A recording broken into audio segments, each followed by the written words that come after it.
Yep. So we are live. Welcome to Bat Balla, guys. We are trying to cover yesterday's game. Uh, sort of a nail biter, I would say, after a lot of one-sided games, and one very rare game where sort of both the sides impact players created an impact. Especially the way Karun Nair batted, I think it was like really refreshing, and that's the beauty of IPL, right, Sulesh? I mean, you can forget certain players at certain point of time, but this platform, the IPL in itself, gives that opportunity to those players to sort of make a comeback. And it was a statement knock from Karun Nair. Yeah, no, I mean, just felt so happy. Somebody who you thought India had forgotten, who cricket had forgotten, right? And he had tweeted also a few years back. I think 3 years back he had tweeted, "Please give me one more chance." And that whole one more chance is playing out now.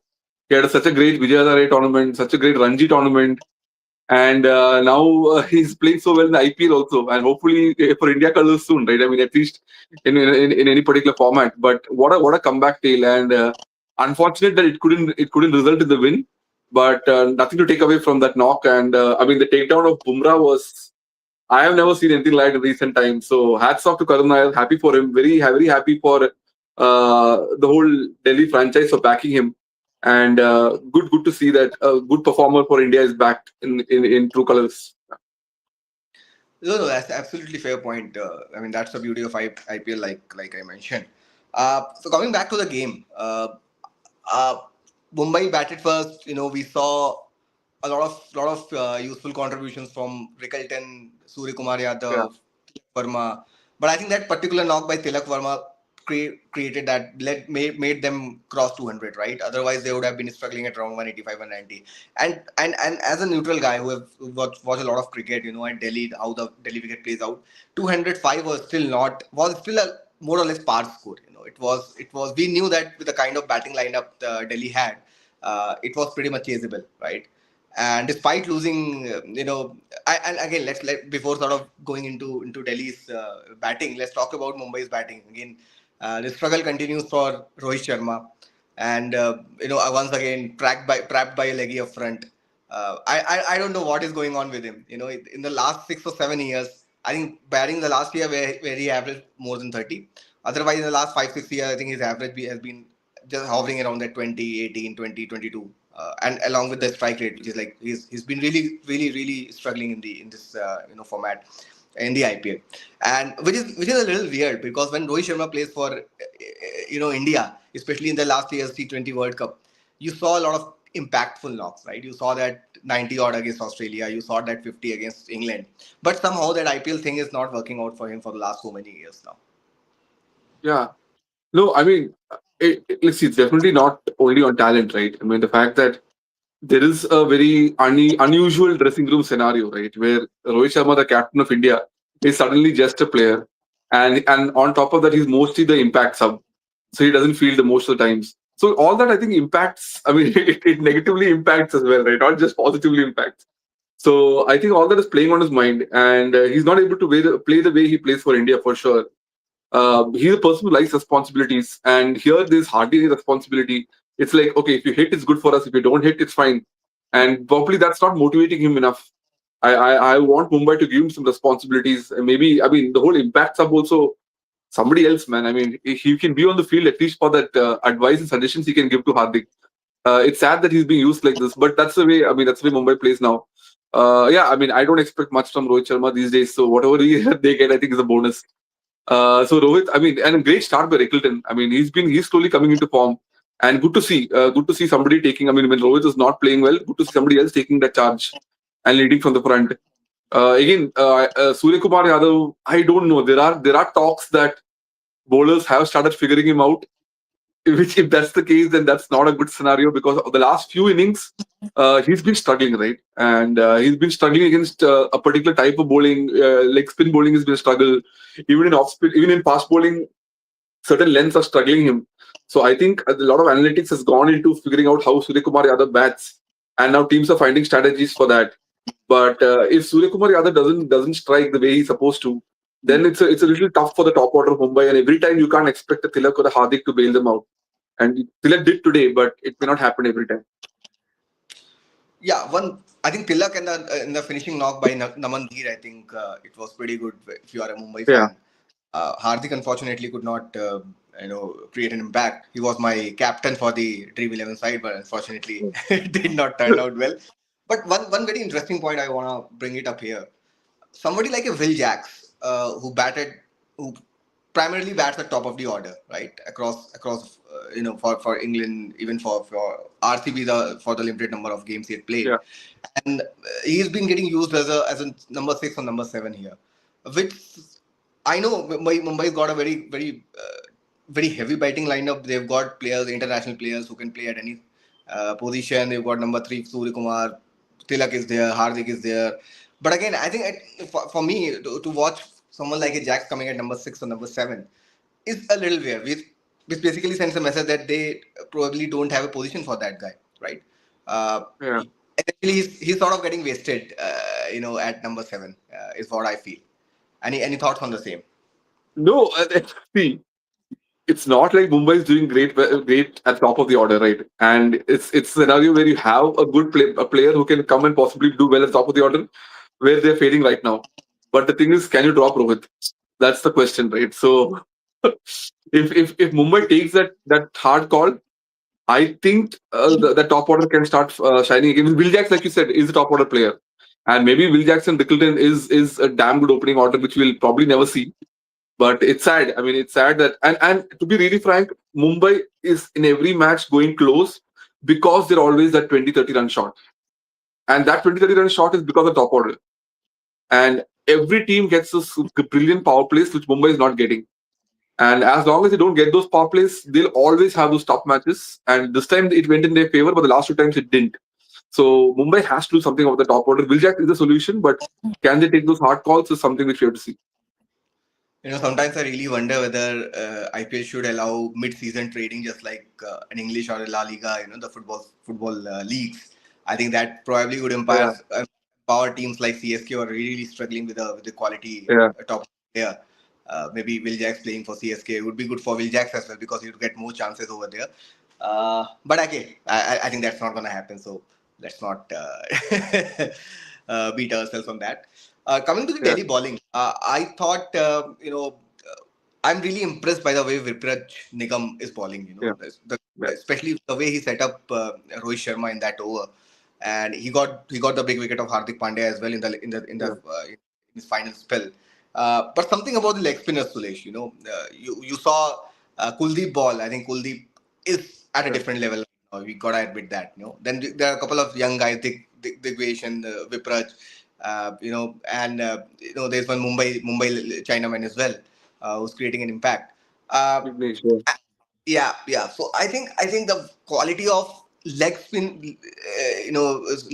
is definitely looking good, at least in this season of the IPL, and really really good signs for India. If you sort of want to have a look, you're not solely dependent on one or two spinners now. You got obviously the leader of the pack, which is Kuldeep Yadav, and then there are so many options. Who you can groom basically into at the yeah. international level. So really really good sign if you are an Indian cricket fan. No, very good. You're right. I mean, very good sign. And I think every team is now building up a good leg spinner, an Indian leg spinner. We saw that at LSG as well, Digvesh. I think, like you said, right, a time was there when we were worried that, post Chahal, what's the scenario? Bishnoi came in, but we were not still sure of Bishnoi. But now it's like you said, to see those great resources, leg spin. And leg spin is always required, man. I mean, leg spin is a wicket taking option. It has always been a wicket taking option. And in the middle overs, you need that option. You need that enforcer. You can always have a left arm who can be a defensive guy, but to get the wickets, you need leg spin. And great to see with Mr. Nigam being backed by Mumbai. And I think that Vipraj, Kuldeep, and Aksar is forming a very good middle order, upper and middle order spin bowling attack for Delhi. And like I thought the top order their fast bowling is slightly weak. Other than Stark, there was a question mark, but I think that spin department has really come to the picture, and that's been a very strong point for Delhi. I think Stark has got those kind of days where he comes completely will change Yeah, the game on his shoulders, and then again on certain days he'll just get bashed like yesterday. He was yeah, just nowhere to be found.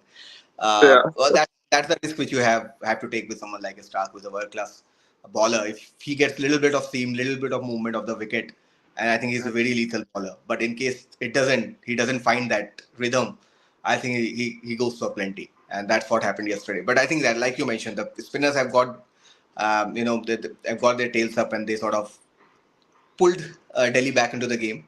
205, still a very good. Anything above 200 is a very good total, irrespective of the wicket. But again, it was a more of a par total.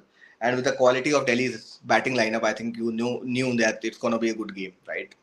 Uh, so coming to the Delhi batting, I think Fraser McGurk fell early.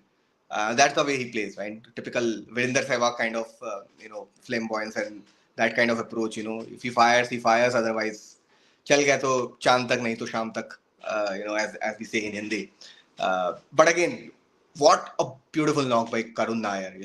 He made a statement. He had a fabulous Vijay Hazare tournament, but coming into the IPL is a different thing, right? You got to play against those 50, 60,000 people in front of those guys at your home, supposedly your home crowd, and making a statement knock, taking Bumrah on, like you mentioned, smashing Bumrah literally. You don't see that too often, irrespective of the conditions, right?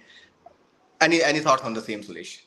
No, no, it is brilliant. I mean, like that cover, the cover six of Bumrah was unbelievable. I've never and Bumrah got rattled. Right? I think there's some argument as well. You rarely see Bumrah lose a school. And let's see. I mean, we have all followed Karun's career, right? I mean, one of a triple centurion for India, and so clearly the talent is there. I mean, there's no doubt about it. It's just that he fell out of form, which happens to a lot of players, and the competition is so fierce now that one slight slip and you're out of the picture, and then it's so difficult to come back. But the platforms like IPL are now giving that option, that chance for these players, and good to see Delhi backing him. I mean, hats off to him, and I think having KL Rahul in the squad is also beneficial for him. Right, those two have grown up together.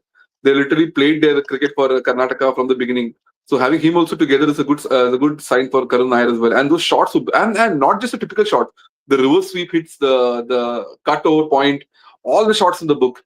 Unfortunate to miss out on a century, I felt. I mean, he's looking very good. Obviously, he had to up the ante because Abhishek Porel also was a slightly iffy innings, I felt. Didn't I mean he got a, I mean overall if you look at the strike rate it's okay, but I thought because of that innings from Porel, Karun had to push a lot more. And Karun's wicket going at that point in time was very crucial, and Delhi never came back from that. Right? Do you think that it was? I mean, Karun should have continued for some more time. So I don't have any complaints from Karun. I think he did his job fantastically well. But that's the quality of Mumbai attack, right? If you give them a Yeah, sniff, they will come back hard. It's just like a yeah, typical Australian, right? And that has been going on for years with Mumbai. I'm slightly disappointed by the way KL Rahul got out. I mean, the required run rate was pretty much in control, and you yeah, knew that Karan is sort of in good rhythm. He's bowling well. He's getting those wickets. He could have, taken a few more balls to sort of guide them home. Because the problem with yeah, Delhi, once KL Rahul got out, I know, Ashutosh Sharma was there. He's a fantastic finisher. But again, KL at that point of time was really, really crucial for Mumbai. Once they got him out, I think there was this belief that you can pull it off, right? yeah, And then I think that crazy thing happened in the final over. I don't know what these guys were thinking. Why were they running after everything? Running for yeah. three. I think Ashutosh and then Mitchell Stark, Kuldeep, I think, and then finally Kuldeep, Mohit Sharma. Kuldeep. I all got run out. 18.4, Yeah, 5, 6. I, yeah, I don't think if that was required or not. Maybe Ashutosh could have taken a single and could have yeah, taken it in the final over. Would have been a lot more easier. I know what Ashutosh was trying to do over there. He was trying to protect the other batters, against Bumrah. But I think that double was not on. And especially, I don't know what was Mohit Sharma thinking. Clearly, they could have denied that single. You wanted Stark at the other end in the final over. He's the one yeah, who's capable of hitting a couple of sixes. But all said and done, I think kudos to Mumbai bowlers and Mumbai fielding unit, for keeping their nerves. And yeah, I'm still sticking by my statement that Mumbai is still a team to watch out for. I'm still backing them to reach the playoffs. And the quality of attack is obviously top notch. The only question is the form of their certain players, right? And the and yeah. the, the dynamics within the unit. That's something which we are not sure about. But once these guys sniff a chance, I think they're really really hard and they will come back harder. We all know that. We have seen that in the past as well. So yeah, as a neutral fan, I think I watch out for Mumbai. They're still my gonna be my top four this season as well. Yeah, I think they, I mean, I would give them a wild card chance. Yeah, I mean, but yeah, you can never rule out a Mumbai team, right? And I think it's the top order in the form of Sky that's concerning, and that's the only concern, to be really frank. If they sort out that, then yeah, this team can easily put up a 220, 240 in every match, which will And become then very difficult they've for got the bowling as well. I know bowling Bumrah to is just defend that. not in the best of the rhythm, but it's just a matter of couple of games. He'll come back in the rhythm. And once Yeah, Bumrah finds is at his best, it becomes really hard for the opposition to sort of. They have to, make up for that on the other bowlers, and then the other bowlers are also not pushovers like the likes of Bolt, oh yeah, Santner. and Hardik So bowling it's so not. well. It's Yeah, they've got the side. That's what I'm trying to say. They've got the side, and they've got a sniff now. yeah. Hopefully for other teams, yeah, it's not too much of a slip. Cool, cool. I think so today we're gonna have Lucknow versus Chennai. Oh man, I don't know what to talk about that. Uh, Yeah. I mean, No, I let's mean, hope something magical happens. yeah, I don't know, man. I mean, like, see, all the RCB fans are trolling. Like, this is the same situation we were in last time, and we won 6 out of 6 and we qualified. Why are you giving up like this and all? I agree. You should not give up. And with Dhoni being the captain again, things can turn around, man. But don't give up. I mean, I don't want Chennai to be like, the punching bag for every team, a free 2 points. That should not happen. I want Chennai to put up a fight. Even if you don't qualify, it's fine. That happens. Some seasons are not in your way. But I want Chennai to put up a fight. And if that doesn't happen, I'll be disappointed very, very much as a neutral fan. Don't be too humble about it. No, you're smiling, seeing it all. It's No, no, okay. no, really. Chance this time around. That's okay. He'll come back stronger next time around. Cool, man. I think that's all for now. We'll Yeah, try and cover the CSK game. Hopefully, it's not gonna be like KKR CSK game. Let's see if CSK can put up some fight and give us some sort of joy. yeah. Let's see. Let's hope so. See you, man. See you. Thank you. Bye.